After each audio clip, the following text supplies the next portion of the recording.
But what I'm really saying is that when you're excited about what you do, people gravitate towards you.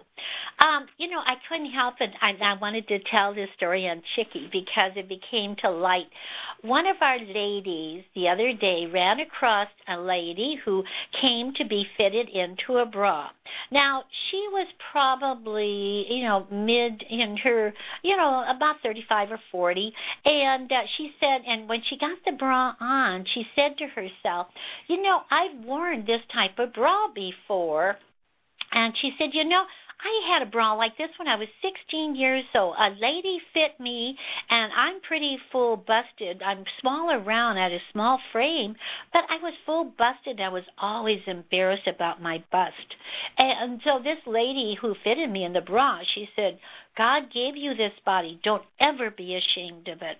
And she said, that lady told me about that bra and told me about myself. And, I said to myself, you're right. I shouldn't be ashamed of the way I was built. And she said, from that on, it changed my life. And I'll never forget that lady. And that lady was Chicky Downs. Now, isn't that a wonderful story? Now, Chicky, she got into this business because she got excited. And then she learned what she needed to learn, and she never got over the excitement. And this young lady went ahead and said that because she remembered that Chicky changed her life. And that is what you call it, is excitement and passion and belief and dedication towards your product and to your business.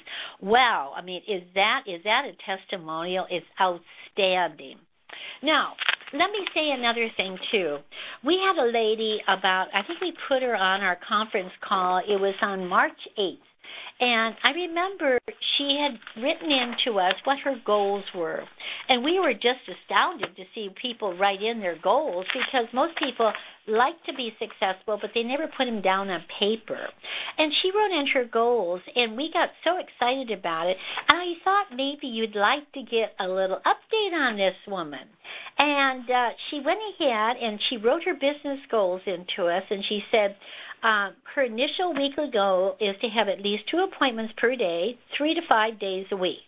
Her financial goals are simple, is to build an inventory up to full capacity in all bra lines and FFCs.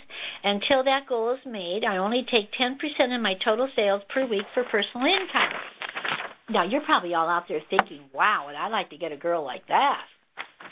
Well, it goes on, and I intend on meeting my goal within my first year. Once this goal is made, I plan on having an initial income goal of $500 a week profit.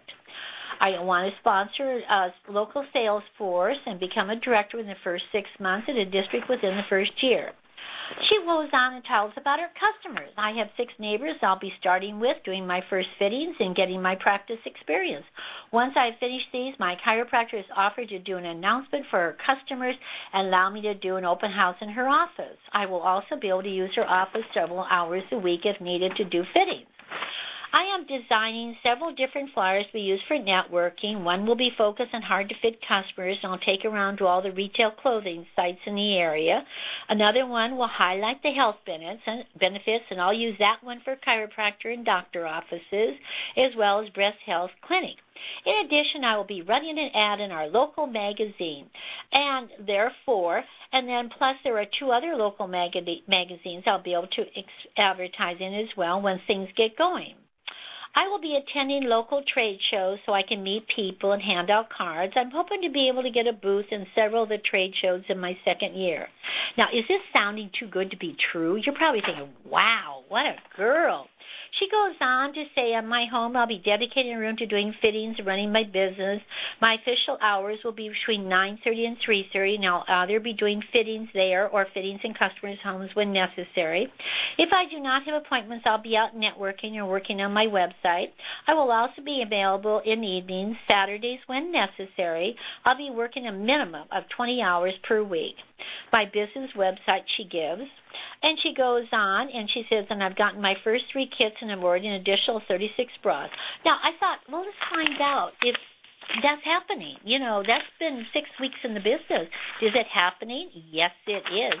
She has ordered 6 kits so far, which nobody got volume or profit, but she said she was going to get experience in all of our bra and body fashions.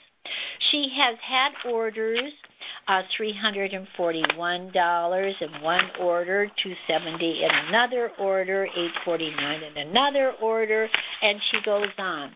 Now, she's had orders in every single week that she's coming on from this area, and she's working on this and making her goals a reality. Now, I looked up what are goals. And I looked up, and I don't know, you probably have heard of Jim Rohn, How to Live a Successful Life. And I thought, wonder what he has to say about goals. And it says, goals, there's no telling what you can do when you get inspired by them. There's no telling what you can do when you believe in them. And there's no telling what will happen when you act upon them. See, I think that's the secret. Get out and get active in where you want to go and figure out, when you go to the store, you don't wander around the block for, all of a sudden, I wonder where I'm going and wonder why you don't get there. What you have to do is, I'm going to the store, this is my route, and that's how I'm going to get there. You do the same thing when you go to church. You don't wander around the neighborhood. You go direct to where you're going. Well, that's what I surmised out of this new recruit. And then there's another statement on goals. It says, like a well-defined dream, well-defined goals work like magnets. They pull you in their direction. The better you define them, the better you describe them, the harder you work on achieving them, the stronger they pull. And that's true. When you have goals, they work towards it. And last but not least on goals, you can change all things for the better when you change yourself for the better.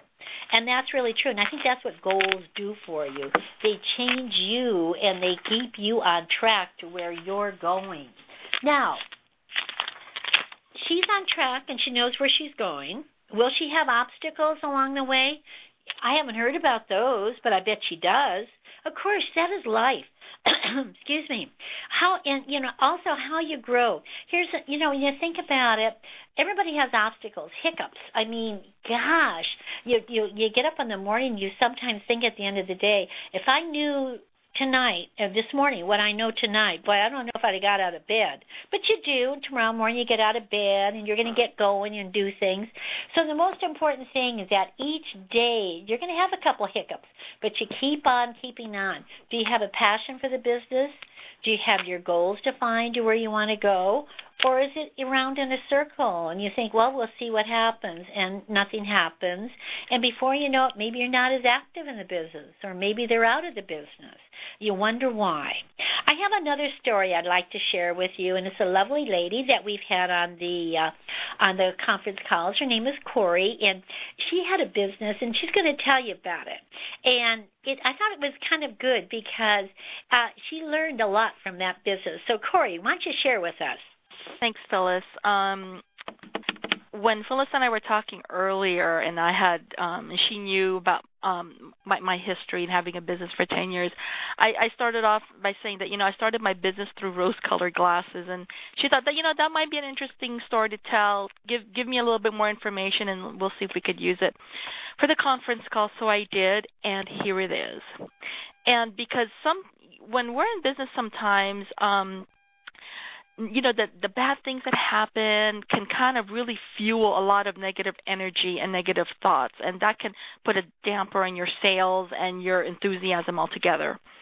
So here's my little story as to how I kind of got over that. And let me just first begin by saying that I started the business through rose-colored glasses in a way. I was excited. I was young and full of hope. And my main thought at the time was that I was doing something really, really great. I was going to have fun. I was going to have my own business, going to do something really creative. And it was. It was really fun to think of the business in those terms. And I think that anybody endeavoring in their own business would feel that way at any age. You kind of have that giddiness at starting something. You're an entrepreneur, things like that. Plus, I did have a run of good luck by getting a front page editorial at a respected trade publication here in California. And once I got that feature story, it really helped jumpstart my sales and getting someone